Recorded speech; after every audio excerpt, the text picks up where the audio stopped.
সুখের বাড়ি সুখের সংসার সাজায়া কখন জানি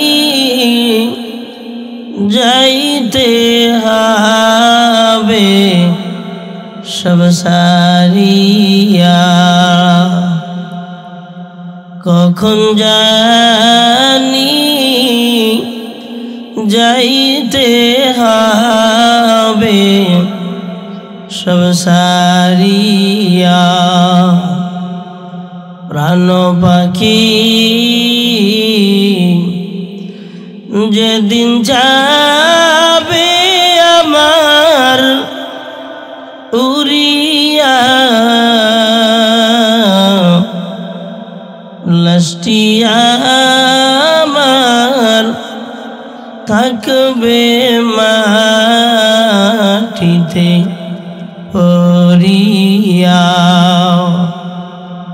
লাশটি আমার থাকবে পারে বাড়ির আঙ্গিনায়।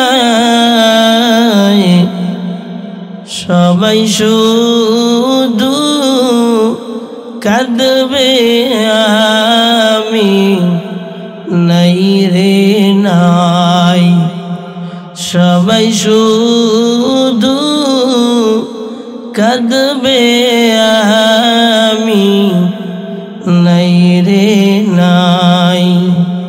সুখের বাড়ি সুখের সংসার সাজায়া কখন জানি যাইতে হবে সব সারিয়া, কখন জানি যাইতে হবে সব সারিয়া। নবীজিরে আবু জাহেল গাইলিছে, এটা মাজ আর মোয়াজ শুনছে। মাকে ডাক দিয়া বলে, আম্মা জান, ও মা, আমাদের নবীজিকে গালি দিয়েছেন আবু জাহিল্লা। মা বড় ইমানওয়ালা দেখে কয়, হা বাবা, নবীজির দুনিয়ায় মা নাই, নবীজির দুনিয়ায় বাবা নাই, নবীজির দুনিয়ায় জুরির ভাই নাই, দুনিয়ার জমিনে এক কথায় কেউ নাই নবীর। ওই নবীকে আবু জাহেল গালি দিয়েছে। ছোট ছোট বাচ্চা মাজ আর মুআজ ডেকে বলেন, মামা আপনি আমাদেরকে বিদায় দিয়ে দেন, আমরা যুদ্ধের ময়দানে অবতীর্ণ হইয়া বেঈমান নবীর দুশমনকে দুনিয়া থেকে বিদায় করে দিব। আওয়াজ দিয়ে বলবেন না সুবহানাল্লাহ। ছোট বাচ্চা, সময় এখন তোমাদের ঈমান করার সময়, কি ঈমান করার সময়, আমল করার সময়, শিক্ষা অর্জন করার সময়। মুআজ আর মুআজ দুই ভাই রওনা করলেন, নবীজির দরবারে যায়। নবীজির দরবারে হাজির হয়ে গেলেন। মুআজ ডাক দিয়া কয়, নবী আমা, এই আল্লাহর ওলিরা, এটা উলামায়ে কেরাম না? হ্যাঁ, আর কেউ উঠছেন না? এলে মোনাজাত দিয়ে দেব কোন। নবীজির সাহাবী মুআজ আর মুআজ ছোট দুই ভাই নবীজির কাছে চলে গেলেন, ইয়া রাসূলুল্লাহ, যুদ্ধের ময়দানে আমরা দুই ভাই যাব, আপনার দুশমন যারা ওদেরকে দুনিয়া থেকে বিদায় করে দিব। সুবহানাল্লাহ, বিদায় করে দিব। নবীজি আমার দেখে কয়, তোমরা পারবা না, কারণ তরবারির সে মানুষ ছোট হইলে তরবারি জাগাইতে পারে না, তরবারি দিয়ে আক্রমণ করতে পারে না। নবীজি দুনো ভাইকে না কইরা দিলেন, কিন্তু ভাইয়েরা মানলেন না। নবীজি ডেকে কয়, ও মুআজ আর মুআজ, দুই ভাইয়ের ভিতরে এক ভাই যাইবা। এক ভাই যদি দুই ভাই কুস্তা কুস্তি লেগা, এই দুই ভাইয়ের ভিতরে যে ভাই জিতবা এই ভাই যুদ্ধের ময়দানে যাইবা, যে ভাই জিতবা না এই ভাই যুদ্ধের ময়দানে যাইবা না। হযরতে মুআজ দুই ভাই পরামর্শ করলেন। মুআজ ডাক দিয়ে কয়, ভাই আমার, আপনি আমার বড়, আপনি আমার ধাক্কা দিলে তো আমি নিচে পড়ে যাব। ও ভাই, আপনি যুদ্ধের ময়দানে নবীর মহব্বতে চইলা যাবেন বেঈমান রে দুনিয়া থেকে বিদায় করার জন্য, আমি যাইতে পারবো না। এটা তো হয় না রে ভাই, আমার দুঃখ থেকেই যাবে। ও ভাই আমার, আমি আপনাকে যখন ধাক্কা মারব আপনি নিচে পইরা যাইয়েন, আগে আমি যদি নিচে পড়ে যাই পরের ধাক্কায় আপনি নিচে পইরা যাবেন। মুআজ ডাক দিয়ে কয়, আচ্ছা ঠিক আছে, তোর কথাই মেনে নিলাম। দুই ভাই এবার কুস্তি লেগে গেল, এবার বলা বলি ধরল। ছোট ভাই আর বড় ভাই ধাক্কা দিল, ছোট ভাই হেরে গেল, পড়ে গেল। পরে যাইতে না যাইতে ছোট ভাই আবার ধাক্কা দিল, বড় ভাইকে হারাইয়া ফেলাইল। নবীজি ডেকে কয়, ও মুআজ আর মুআজ, আমি অনুমতি দিয়ে দিলাম তোমরা দুইজনেই আল্লাহর দ্বীন জিন্দা করার জন্য আমি নবী মুহাম্মদের দুশমনদের বিরুদ্ধে মোকাবেলা করার জন্য তৈয়ার হয়ে যাও। সুবহানাল্লাহ। ছোট ভাই কি হয়েছে? আমাকে বাচ্চাদেরকে তো শিক্ষা দেওয়া হয় না। আমাকে বাচ্চারা মারামারি করে, মা লাঠি লইয়া পিটনা শুরু করে। আমি কিতাবের ভিতরে পড়েছি, হাসান আর হুসাইন রাদিয়াল্লাহু তাআলা আনহুমা দুইজন পিডাপিডি ভাই থাকাতে দুইজন একটু নাড়ানাড়ি লেগে যেত, গ্যাঞ্জাম লেগে যেত। তৎকালীন সময় হযরতে ফাতিমাতুজ জাহরা রাদিয়াল্লাহু তাআলা আনহা সামনে বসাইতেন, বসে ডাক দিয়ে বলতেন, হাসান, তুমি ওরে ধাক্কা দিলা বড় ভাই হইয়া, তোমার তো আল্লাহর দরবারে বিচার হতে হবে। এ হুসাইন, তুমি বড় ভাইকে ধাক্কা মারলা, তোমার তো আল্লাহর দরবারে বিচার হতে হবে। অতএব সাবধান, আল্লাহর দরবারে বিচার করলে সার ভাই মেলা। অতএব দুই ভাই আর মারামারি করবো না। হারাম গো, মারামারি করলে বাচ্চাদেরকে বুঝানোর সময় আমগো মা আমগো বুঝলেন নাই। মোবাইলের গজব এমন টেপা টেপে, একটা ভিডিও যদি 5 ঘন্টা ফেসবুক চালায়, 3 ঘন্টা ফেসবুক চালায়, তো মাইয়া বলা চালাইব কোন সময়? কথা কন না জোরে কন। ও মাইয়া বলা চালাইব কোন সময়? মাইয়া বলা চালাই তো মায়,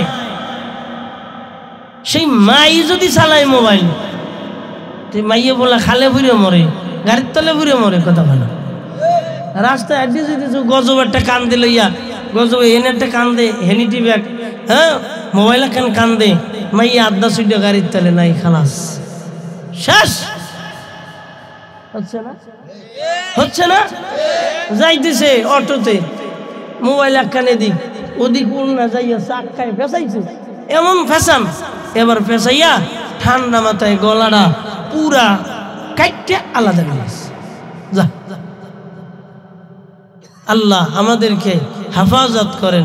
একটু চিল্লা এখন আমি যুবক ভাইরা, ছোট বাবাজিরা, আমরা মাজ আর মুআজের মতন হতে পারবো না ইনশাআল্লাহ। আমার আল্লাহর বান্দারা একটু খেয়াল করো না, মুআজ আর মুআজ দুই ভাই যুদ্ধের ময়দানে নেমে গেলেন। নবীজির সাহাবী ডেকে বলেন, মুআজ আর মুআজ দুই ভাই আবু জাহেল রে খোঁজে।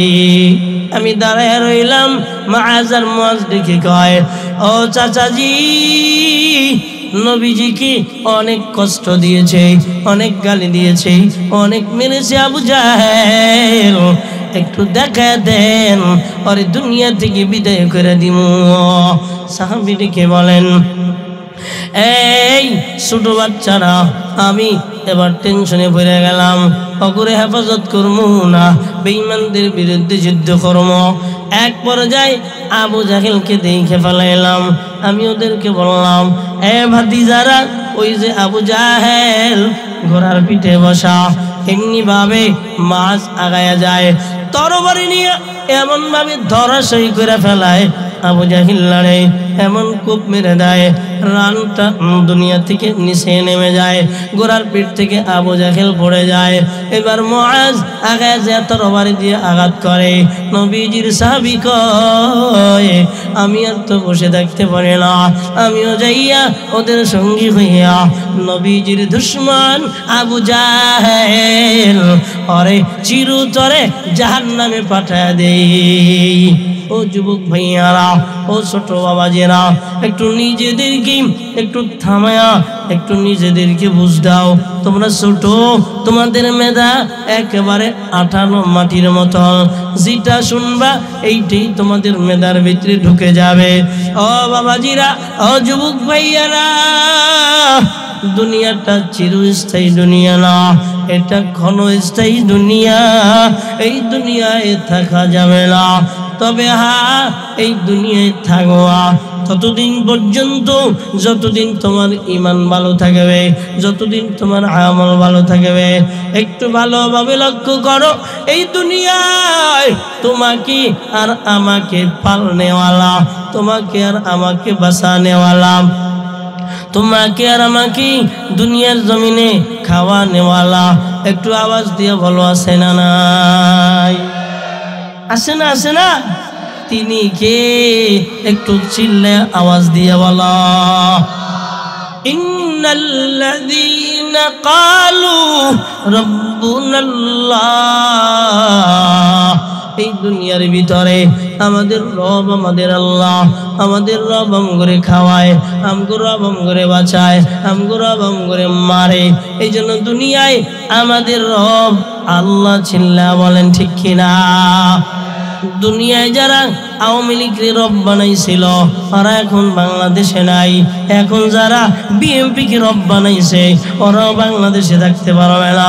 যারা জাতীয় পার্টিকে রব বানাইছিল, ওরাও বাংলাদেশে থাকতে পারে নাই। যারা দুনিয়ার জমিনে কাউকে রব বানায়া তাদের পিছনে সময় দেবে, কসম আল্লাহর, ওই রবে কিছু করতে পারবে না। চিল্লা বলেন ঠিক কিনা? দুনিয়ার জমিনে রবকে আবার আওয়াজ দিয়ে জানায় দেন, রব আমাদের আল্লাহ। এই আল্লাহ নামটা কাইরা নেওয়ার লেগা বেঈমানেরা সারা জীবন মুসলমানদেরকে নির্যাতন করেছে। এই আল্লাহ নামটা কেড়ে নেওয়ার জন্য ও যুবক ভাইয়ারা, তোমাদের হাতে মোবাইল দিয়েছে, তোমাদের হাতে গুনাহের বস্ত্র দিয়েছে, তোমাদের হাতে গুনাহের জন্য দুনিয়ার আসবাবপত্র দিয়েছে। সবার একটাই টার্গেট, মুসলমান সন্তানেরা যেন দুনিয়ার জমিনে ঈমান নিয়ে বাঁচতে না পারে। ও যুবক ভাইয়ারা, কিয়ামত পর্যন্ত আমরা যারা আল্লাহকে রব মেনে নিলাম, আমাদের দুঃখ আসবে, আমাদের কষ্ট আসবে, আমাদের জেল জুলুম আসবে, আমাদের দুনিয়ায় ফাঁসির মঞ্চে যাওয়া লাগবে। আওয়াজ দিয়ে বলো ঠিক কিনা? চারজন খলিফা, এই চারজন খলিফার ভিতরে হযরত ওমর শহীদ হয়ে গেলেন। সুবহানাল্লাহ গান। হযরত ওমর শহীদ হয়ে গেলেন, হযরত ওসমান শহীদ হয়ে গেলেন, হযরত আলী শহীদ হয়ে গেলেন। জান্নাতে গেছে না জাহান্নামে গেছে? জোরে খান। রাদিয়াল্লাহু আনহুম ওয়া রাদু আনহু। আল্লাহ জানা দেয়, আমার সাহাবীরা আমার প্রতি রাজি হইয়া জীবনটা দিয়ে দিয়েছে। আমিও আমার সাহাবীদের প্রতি, নবীজির সাহাবীদের প্রতি আমিও রাজি। চিল্লা করেন সুবহানাল্লাহ। এজন্য সাহাবীরা দুনিয়া থেকে নির্যাতন সহ্য করে বিদায় নিয়ে চলে গেলেন।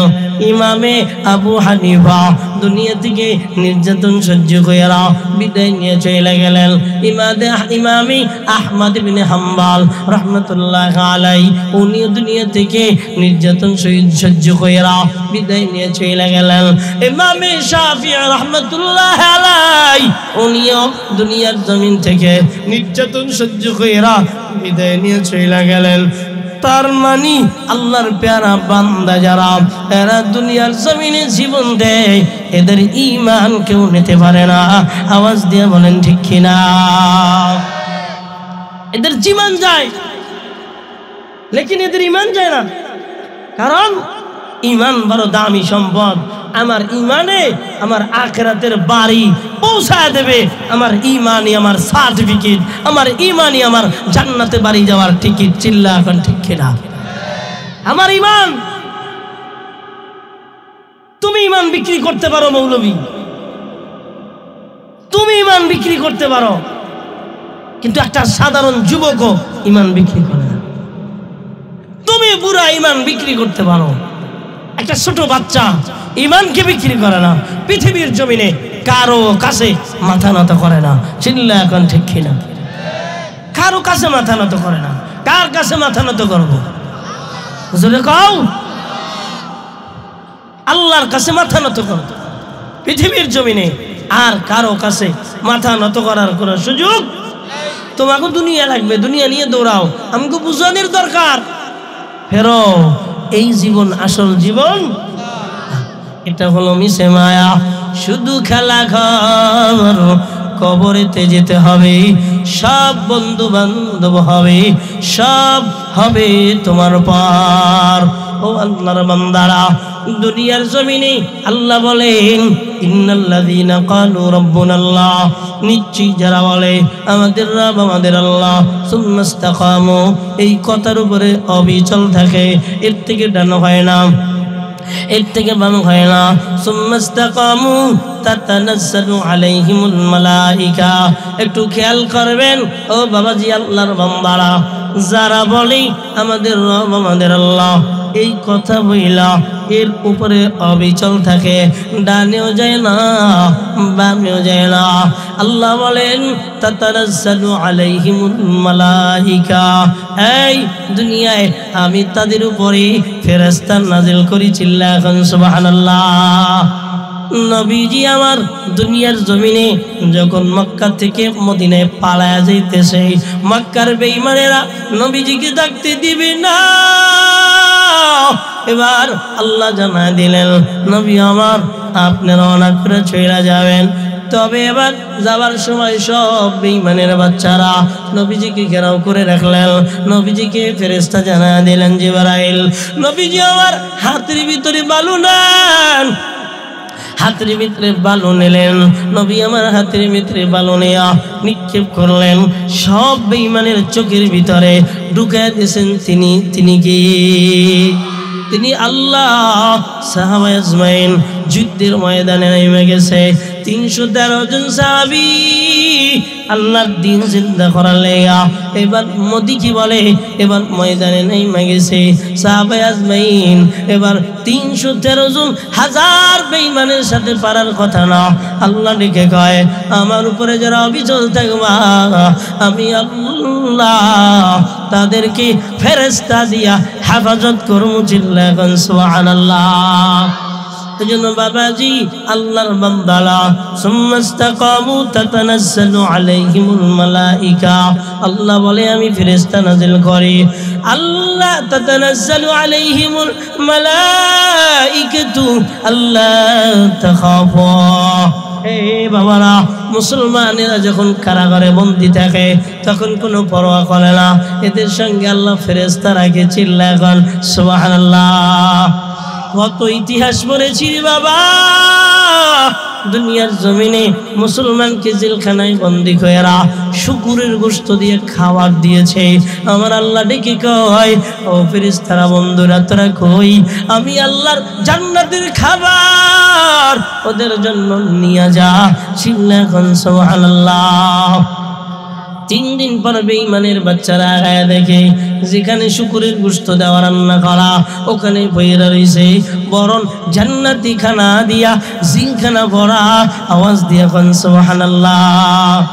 ওই ফেরেশতারা যখন দুনিয়ার জমিনে আল্লাহ বন্ধু বানায় পাঠিয়ে দেয় তখন ডেকে বলে আল্লাহ তাখাফু, ও বন্ধু আমার ভয় করিও না, ওয়ালা তাহজানু, দুনিয়ায় টেনশন করিও না, পেরেশানি করিও না, চিন্তা করিও না, ওয়ালা তাহজানু, শুনো, ওয়া আবশিরু বিল জান্নাহ, এই জান্নাতের শুভ সংবাদ শুনে নাও।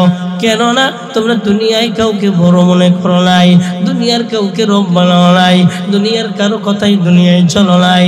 ও গোলামেরা শোনো, দুনিয়ার জমিনে কেবলমাত্র আল্লাহকে রব বানাইছো।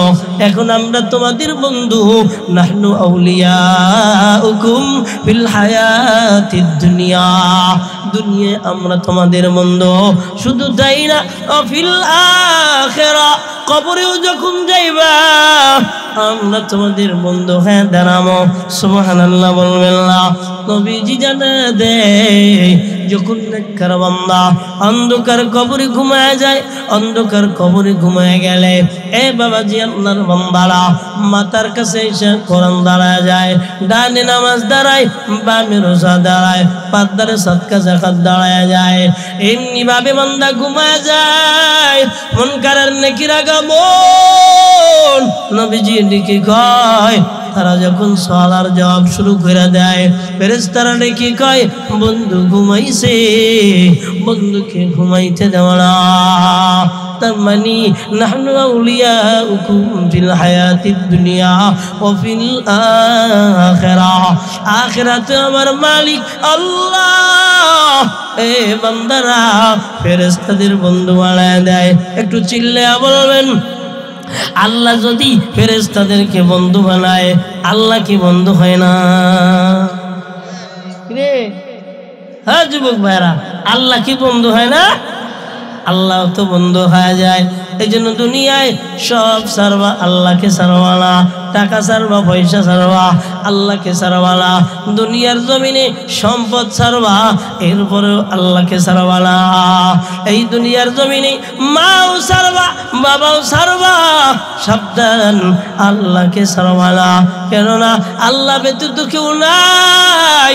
কত যুবক নিজের জীবনটা দিয়ে দিল, কত কৈশোর নিজের জীবনটা দিয়ে দিল। একটু আওয়াজ দিয়ে বলো না রে যুবক, আমাদেরও দেওয়া দরকার আছে না নাই? আছে না? আছে না? قتل أصحاب الأخدود النار ذات الوقود إذ هم عليها قعود وهم على ما يفعلون بالمؤمنين شهود। বান্দারা আমার আল্লাহ ঈমানওয়ালাদের পাওয়ার আমাদেরকে শিখায়। এই উম্মতে মুহাম্মাদিরা ভালোভাবে লক্ষ্য করে শোনো, তোমাদের আগেও ঈমানওয়ালা বান্দারা ছিল। ওই ঈমানওয়ালা বান্দাদেরকে দুনিয়ার জমিনে হত্যা করা হয়েছিল। ওই ঈমানওয়ালা বান্দাদেরকে দুনিয়ার জমিন থেকে কেমনে হত্যা করা হলো আল্লাহ জানায় দেয়। ঈমানওয়ালা বান্দারা যখন ঈমানের প্রশ্নে দাঁড়ায় গেলেন, ঈমানের পরীক্ষায় দাঁড়ায় গেলেন, বেঈমানকে না করে দিয়েছে। বেঈমান তাদের জন্য অগ্নিকুণ্ড সাজাইয়া, অগ্নিকুণ্ড সাজাইয়া, অগ্নিকুণ্ড বানাইয়া ওই অগ্নির ভিতরে ফেলাইয়া দিয়েছে রে। আমার আল্লাহ জানা দেয় এরপরেও আমার ঈমানওয়ালারা আমার প্রতি থেকে ঈমান ছাড়ে নাই। আমি আল্লাহ তাদের জান্নাতের মালিক বানায় দিয়েছি। বলেন সুবহানাল্লাহ। কুতিলা আসহাবুল উখদুদিন নারি যাতিল ওয়াকুদ إذ هم عليها قعود وهم على ما يفعلون بالمؤمنين شهود وما نقموا منهم إلا আইয়ুমিনু বিল্লাহিল আজিজিল হামিদ। ও বাবাজি, আল্লাহর বান্দারা, তাদের অপরাধ ছিল আইয়ুমিনু বিল্লাহিল আজিজিল হামিদ। তাদের অপরাধ ছিল এইটাই, প্রশংসাময়ের রবের প্রতি ঈমান এনেছিল, ঈমান ছাড়ে নাই। চিল্লা এখন সুবহানাল্লাহ। ঈমান এনেছিল, ঈমান ছাড়ে নাই। এই মর্মে একটা ইতিহাস, এই মর্মে মুফাসসিরিনে কেরাম একটা ঘটনা লেখে।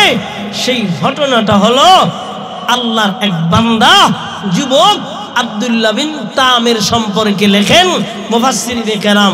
তাফসিরে কি বলে, তাফসিরে ইবনে কাসির সহ বিভিন্ন তাফসিরের ভিতরে এই ঘটনাটা আনেন।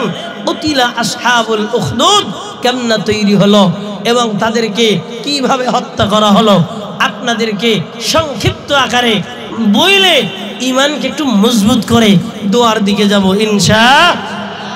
থাকবেন তো? ভালো লাগতেছে আলহামদুলিল্লাহ। মাঠে যে লোক ছিল না, লোক ভরে গেছে, স্থির বসে আছেন, একটু বলেন আলহামদুলিল্লাহ। খারাপ লাগতেছে? চলবে আর একটু? আল্লাহ কবুল করো, বলেন আমিন। ওই তৎকালীন সময়ের যে জালেম বাদশা ছিল, ওই বাদশা নিজের খোদা দাবি করত। নাউজুবিল্লাহ বলবেন। নিজেরে খোদা দাবি করত। এমতো অবস্থায় খোদাইত্ব টিকায় রাখার জন্য জাদুবিদ্যা লাগে। যেমন ফেরাউন নবী মুসার সঙ্গে সাপের যুদ্ধ করছে না, সাপের যুদ্ধ করছে না নবী মুসা আলাইহিস সালাতু ওয়াস সালামের সঙ্গে। নবী মুসা আলাইহিস সালাতু ওয়াস সালাম তার লাঠি সাপ হয়ে যেত, আর ফেরাউন জাদুকর দিয়া কথা বলে সাপ বানাইতো। সহজ কথা। মুফাসসিরিনে কেরাম কয়, এই নবী মুসার সাপের মাথা কইছিল জানো? ঠোঁট জমিনে, আর উপরে ঠোঁট তার সিংহাসনের উপরে। আল্লাহু আকবার। একটা সাপের, বুঝা গেছে? করছে কেডা? লাঠি। তো এটা একটা লাঠি, অথচ তার নিচের ঠোঁট আর উপরের ঠোঁটের মাঝে কত ফাঁকা। হাজার হাজার জাদুকরেরা সাপ ফেলাইছে এক ঢোকে গিল্লা খাইতে, আর লেট হয় নাই। চিল্লা এখন আল্লাহু আকবার। বাবাজি, আল্লাহর বান্দারা, ওই বাদশার নাম ছিল বাদশা জুনাওয়াজ। বাদশা জুনাওয়াজ নিজের খোদাই দাবি করত রে বাবা। নিজের খোদাইত্ব টিকায় রাখার জন্য বাদশা জুনাওয়াজ একজন জাদুকরের সহযোগিতা থাকতো তার জন্য। জাদুকর হঠাৎ করে বিরুদ্ধ হয়ে গেল। বাদশা নামদারকে ডেকে বললেন, এ বাদশা নামদার, আমি কখন জানি দুনিয়া থেকে বিদায় নিয়ে চলে যাই, আপনি একটা যুবকের ব্যবস্থা করে নাও, যে যুবক আমার থেকে জাদুবিদ্যা শিক্ষা অর্জন করবে, আর আপনাকে সেই জাদুবিদ্যার দ্বারা আপনার খোদাইত্ব টিকে রাখবে। একটু চিল্লা এখন না নাউজুবিল্লাহ। কত বড় খোদার খোদা! খোদাই টিকে রাখার জন্য কি লাগবে? এই যুবক ভাইরা, কি লাগবে? জাদু, জাদুবিদ্যা লাগবে। কি খোদার খোদা? মানে টেম্পার ছাড়া খোদা। কথা বলেন ঠিক কি না? টেম্পার ছাড়া খোদা। এবার কোথায় পাওয়া যায় যুবককে? এবার খুঁজে আনো। মেধা লাগবে বেশি, চেহারাও লাগবে ভালো, কোনো জায়গায় কমতি হলে হবে না। পেয়েছে বাদশা নামদার, তার জন্য এবার বেতন ভাতা তৈরি করে দিল। বাদশা নামদার তার থাকার জায়গা ব্যবস্থা করে দিল। ইচ্ছা তুমি এখানেও থাকতে পারবা, না হয় বাড়িতেও থাকতে পারবা। ওই যাকে ঠিক করলো, যাকে বায়না করলো, ওই সন্তানটার নাম হলো আব্দুল্লাহ বিন তামের। আব্দুল্লাহ বিন তামের কে এবার জাদুবিদ্যা শিক্ষা অর্জন করার লেগা ওই জাদুকরের কাছে পাঠায়। প্রতিমধ্যে জাদুকরের বাড়িতে যাওয়ার আগেই প্রতিমধ্যে একটা খানকা পাওয়া যায়। একজন পাদ্রী ওইখানে বৈশা বৈশা কেবলমাত্র আল্লাহকে ডাকে, আল্লাহর কথা বলেই। আল্লাহ মালিক এক, আল্লাহর জিকির করে, ওইখানে বৈশা সব তাসবিহ তাহলিল করে। আব্দুল্লাহ বিন তামের রাস্তা দিয়ে যায়, কিন্তু নিজের কাছে বড় ভালো লাগে তাই দাঁড়ায় দাঁড়ায় শোনে। মাঝে মধ্যে দেখি বয়ান চলে, দাঁড়ায় দাঁড়ায় শোনে। মাঝে মধ্যে দেখি জিকির হয়, তো এবার কি বলে আব্দুল্লাহ বিন তামের দাঁড়ায় দাঁড়ায় জিকিরে লিপ্ত হয়ে যায়। এবার ভাগ্যটা কেমন, এই জায়গা দাঁড়ানোর কারণে জাদুকরের কাছে যাইতে লেট হয়ে যায়। টাইম 9টা, এবার 9টা যায় 9:30, আধা ঘন্টাই পাত্রীর কাছে সময় দেয়। জাদুকরে জিজ্ঞাসা করে, কি রে লেট হলো কেন? যুবক কথা বলে না, যুবকরে মারে। আবার বাড়ি যাওয়ার পথে যুবক দাঁড়ায় যায়, বাড়ি যাইতে লেট হয়ে যায়। মা জিজ্ঞাসা করে, এবার যুবক কথা বলে না, মাও মারে, এদিকেও যায় মারি খায়, ওদিকেও যায় মারি খায়। একদিন দাঁড়ায় পাদ্রী রেডি কি কয়, ও আল্লাহর গোলাম, আমি এদিকে গেলে মারি খাই, ওদিকেও গেলে মারি খাই, আপনি একটু বুঝাই দেন, আপনি পরামর্শ দেন, আমি কি করতে পারবো?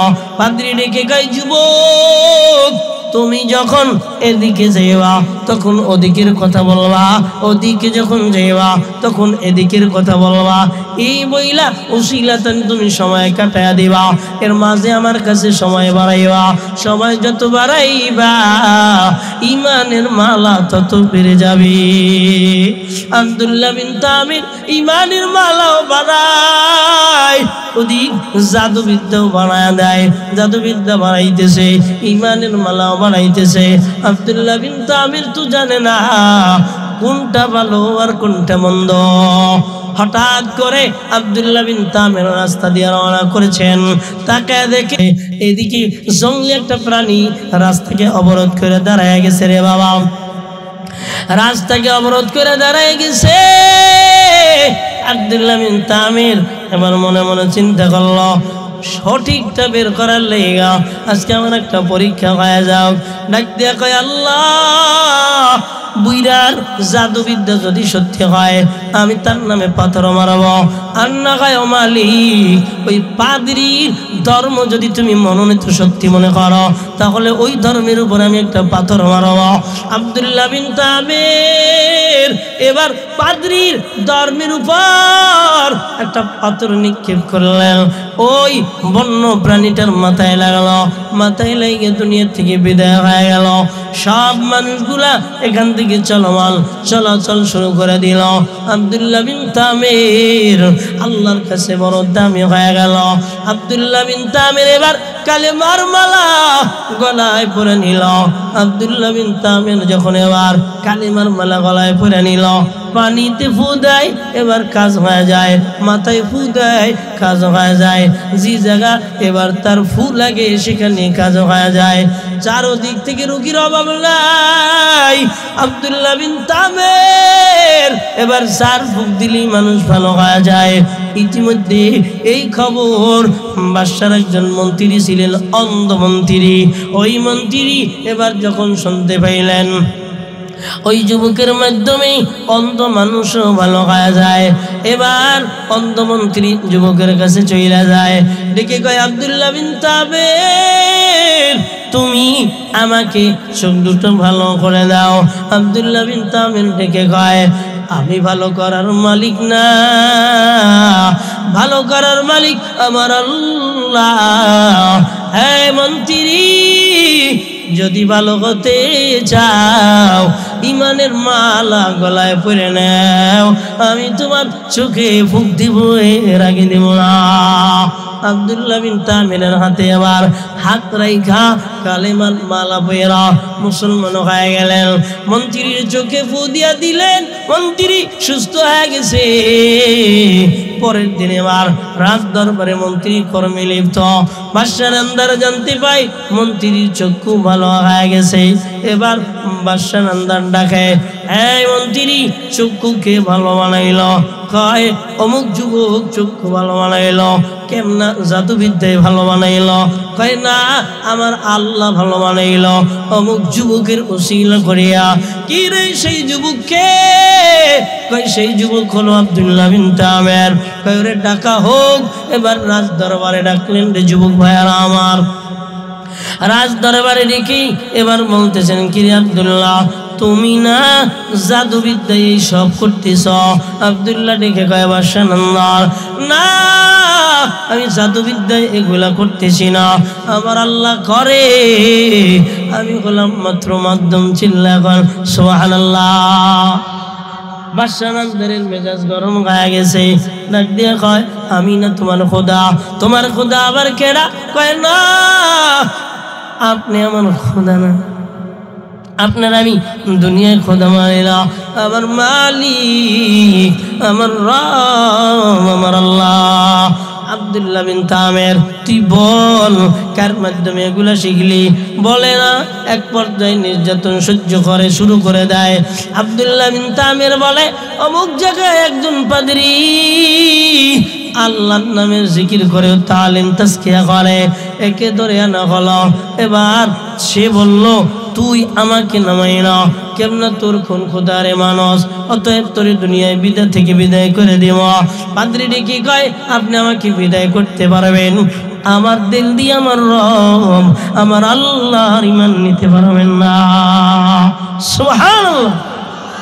মুফাসসিরিনে কেরাম লেখে, একটা লম্বা করাত লইয়া দুই দিক থেকে আটকাইয়া মাথার মাঝখান দিয়ে আবার করাত দিয়ে ফাড়া শুরু করলেন। ফাড়তে ফাড়তে এই পর্যন্ত পুরাটা ফেরে ফেলাইলেন। দুনিয়া থেকে পাদ্রী বিদায়। এমন তিরি, তুই কি ঈমান ছাড়বি না? কয়, না, আমি ঈমান ছাড়ব না। এবার মন্ত্রীকেও করাত দিয়া দুই মাঝখান থেকে ফেরে আলাদা করে দেওয়া হয়। কিরে আব্দুল্লাহ, তোরে আমি জাদুবিদ্যা শিখাইলাম আমার খুদাইত্ব ধরে রাখার লাইগা, কিন্তু তুই তো এখন আমারে মারো না, তোরে দুনিয়ায় বাঁচিয়ে রাখবো না, এখনো সময় আছে, যদি বলো আমি তোরে দুনিয়ার জমিনে মাফ করবো, আর না কয় তোরে দুনিয়া থেকে বিদায় করে দিব। আব্দুল্লাহ বিন তামির ডেকে কয়, আমি এমন মাওলা, আমি এমন মালিক, আমি যার প্রেমে পাগল হয়ে গেছি, আমি তার প্রতি ঈমান আমি সরাইতে পারবো না, তোরে দিতে পারবো না। সৈন্যবাহিনীকে ডাকা খায়, সেনাবাহিনীরা আব্দুল্লাহ বিন তামিরকে নিয়ে পাহাড়ে যাইবা, পাহাড়ে যাইয়া ভিক্ষা মেরা ফেলাইয়া দেওয়া, ও দুনিয়া থেকে বিদায় হয়ে যাবে। সৈন্যবাহিনী নিয়ে পাহাড়ের চূড়ায় দাঁড়াইয়া ধাক্কা দিয়ে ফেলাই দেবে। তো ডাক দিয়া বলতেছেন, আরে আব্দুল্লাহ বিন তামির, তুমি যদি এখান থেকে ঈমান ছেড়ে দাও, তোমারে আমরা সশরীরে ফিরে নিয়ে যাব, আর যদি না ছাড়ো আমরা তোমাকে ফিরে আনিব না। আব্দুল্লাহ বিন তামিরের মালিক কে? আরো জোরে ডাক দিয়া বলেন, আব্দুল্লাহ বিন তামিরের মালিক আমার আল্লাহ। আব্দুল্লাহ বিন তামির ডেকে কয়, ও মালিক, ওরা আমার দুনিয়া থেকে বিদায় করে দিতে আনছে, আমি দেখতে চাই তুমি কেমন আমারে ভালোবাসো। মালিক রে, তুমি আমার হেফাজত করো। বলতে দেরি তো পাহাড়টা নড়ানড়ি শুরু করতে দেরি করলেন না, কারণ সব কিছুর মালিক খেলা। আল্লাহ বলছেন, এবার ওদেরকে ধাক্কা ফেলাইয়া দেয়। বেঈমানের বাচ্চারা পাহাড় থেকে পইরা দুনিয়া থেকে বিদায় হয়ে চলে গেলেন। আব্দুল্লাহ বিন তামির বাদশাহ নওয়াজের বাড়ি হাজির, দরবারে হাজির। কে রে, আমার সৈন্যবাহিনী কোথায়? আব্দুল্লাহ বিন তামির ডেকে কয়, তোর সৈন্যবাহিনী সব জাহান্নামে চলে গেছে আমার মালিকের ধাক্কায়। চিল্লায় কান্না সুবহানাল্লাহ। কিরে আব্দুল্লাহ বিন তামির, তুই মরস নাই, বড় নগর মেরে তুই আইস। সৈন্যবাহিনীকে আবার ডাকা খায়, ওরে নিয়া সাগরের মাঝে চইলা যাবি, ওখানে যাইয়া নৌকা ডুবাইয়া ওরে বিদায় করে দিয়ে আমি আব্দুল্লাহ বিন তামিরকে নিয়ে যাওয়া হয়। নদীর উত্তল তরঙ্গমালার ঢেউ চলতেছে রে বাবারা। এমত সময় আব্দুল্লাহ বিন তামিরকে প্রশ্ন করা হয়, আরে আব্দুল্লাহ বিন তামির, ঈমান ছাড়বি না এই অতই দরিয়ায় ডুবে মরবি? আব্দুল্লাহ বিন তামির জানা দেয়, আমার ঈমান বড় দামি, আমি আমার ঈমান ছাড়ব না। আব্দুল্লাহ বিন তামির মালিকের কাছে টেলিফোন লাগাই দিছে, ও মালিক, ওরা আমারে মারার লাগে নদীর ভিতরে আনছে, তুমি আমার হেফাজত করো। বলতে দেরি উত্তল তরঙ্গমালার ঢেউ সব পানির নিচে ডুইবা মরে গেল। আব্দুল্লাহ বিন তামির এবার উপরে উঠে গেল। আব্দুল্লাহ বিন তামির আবার দরবারে চলে গেল, কিরে এবার বোধহয় ভালো হইছ? কয় না, আমি এবারও যেমন তার সেমনই আছি, তোর মরণ সৈন্যরা দুনিয়া থেকে বিদায় নিয়ে চলে গেল। আব্দুল্লাহ বিন তামির, তুই মরো নাই, তোর দুনিয়ায় রাখবো না, এটাও জানাই দিলাম। আব্দুল্লাহ বিন তামির ডেকে কয়, হ্যাঁ বাদশাহ নওয়াজ, এমনিতেই আমারে মারতে পারবা না, আমার যদি মারতে হয় আমার কৌশল লাগা লাগবে। সেই কৌশলটা হলো জনমানবহীন এমন একটা মাঠ, ওই মাঠের ভিতরে সব মানুষদেরকে ডাকবা, ডাইকা আমারে দুই ধারে আটকায়া দিয়া এবার আমার একটা ধনুক আমার থেকে নিবা, আমার থেকে একটা ধনুক নিয়া আমার গায়ে ছুরি মেরবা। শোনো না, যখন ছুরি মারবা তখন কথাটা বলবা, বিসমিল্লাহি রাব্বিল গোলাম। এই কথাটা বইলা যদি ধনুক মারো আমি দুনিয়া থেকে বিদায় নিয়ে চলে যাব। বাদশা মনে মনে চিন্তা করলো, তাহলেও আমার খোদাই ঠিক থাকলো, এটারে মাইরা লয়। এবার মানুষ দাওয়াত দিয়েছে আব্দুল্লাহ বিন তামিরকে দুনিয়া থেকে বিদায় করে দিবে। এ বাবাজি, আল্লাহর বান্দারা, আব্দুল্লাহ বিন তামিরকে এবার ধনুক দিয়া তীর মারবে। যখন তীর মারবে এবার জবান থেকে বাদশা বেঈমান পড়তেছে, বিসমিল্লাহি রাব্বি হাযাল গোলাম বলছি। এবার তরবারি কি বলে ধনুকটা মারছে। মুফাসসিরিনে কেরাম লেখে ওই ধনুকটা যাইয়া আল্লাহর বান্দার চোখের কিনার দিয়ে লাগছে, তো রক্ত বের হয়েছে। আব্দুল্লাহ বিন তামির দুনিয়া থেকে বিদায় নিয়ে চলে গেছে। ও বাবাজি, আল্লাহর বান্দারা, মাটির ভিতরে যত মানুষ সব এক বাক্যে জানায় দিয়েছে, আব্দুল্লাহ বিন তামির যেই ধর্মের উপরে, যেই মালিকের উপরে ঈমান আনা আমাদেরকে শিক্ষা দিয়ে গেছে, আমরা উপরে নিলাম লা ইলাহা ইল্লাল্লাহ ঈসা রূহুল্লাহ। ওই ময়দানে যত মানুষ সব মুসলমান হয়ে গেল। এত আস্তে সুবহানাল্লাহ। ও যুবক ভাইয়ারা, একটু বলো না, আব্দুল্লাহ বিন তামির একটা নওজোয়ান, তাদের কারণে যদি বেঈমানেরা দুনিয়ার জমিন থেকে ঈমান আনতে পারে, তুমি তো একজন মুসলমানের সন্তান, তোমার ঈমান দ্বারা কেন তোমার ঈমানওয়ালা ভাই ভালো হবে না? কারণটা কোথায়? একটু নিজেরা চিন্তায় গবেষণায় লেগে যাইবা। যখন ময়দানে সবাই বিদায়, সবাই কালেমা পড়ে নিল, বাদশার মেজাজটা গরম হয়ে গেল। উতিলা আসহাবুল উখদুদ আন্নারি যাতিল ওয়াকুদ। এবার সবার জন্য দুনিয়া থেকে বিদায় করে দিবে। এরে ডেকে কয়, তুই ঈমান ছাড়বি না আগুনের ভিতরে যাবি? ডেকে বলে, আমি আগুনে যাবো, আমি ঈমান ছাড়বো না। সব মানুষগুলোর একটাই বাক্য, মরে মরে মরে মরে মরে মরে। এমনি ভাবে অগ্নিকুণ্ড সাজাইছে, ঈমানওয়ালাদের দুনিয়া থেকে বিদায় করে দেবে। ও যুবক ভাইয়ারা, ও আল্লাহর বান্দারা, ছোট মা, ছোট বাচ্চার মা আগুনের দিক তাকায় একটু ভয় ভয় লাগতেছিল। ছোট বাচ্চা ডেকে কয়, ও মা, এটা সত্যের পথ, এটা জান্নাতের পথ, টেনশন করিও না। ও যুবক ভাইয়ারা, ওই রবের উপরে ঈমান নিয়া আমাদের চলা দরকার আছে না নাই? আছে না? আজকে থেকে সিদ্ধান্ত নাও, বেঈমানদের কোনো কার্যকলাপে আমরা যাব না, বেঈমানদের কোনো আদর্শ আমরা গ্রহণ করব না, বেঈমানদের কোনো কালচার আমরা গ্রহণ করব না। আমরা আমাদের বিবাহে গায়ে হলুদ দেব না, আমরা আমাদের বিবাহে ডাকসেট বাজাবো না, আমরা আমাদের বিবাহে অপচয় করব না, আমরা আমাদের বিবাহের ভিতরে উলঙ্গপনা করব না, আমরা আমাদের বিবাহের ভিতরে কোনো ধরনের গুনাহ করব না। আমাদের প্রত্যেকটা জায়গায় আমাদের ঈমানি তাহজিব তামাদ্দুম নিয়ে সামনে আগাইতে হবে, বেঈমানদের বিরুদ্ধে মোকাবেলায় ঝাঁপায়া পড়তে হবে। আওয়াজ দিয়ে বলো ঠিক কিনা?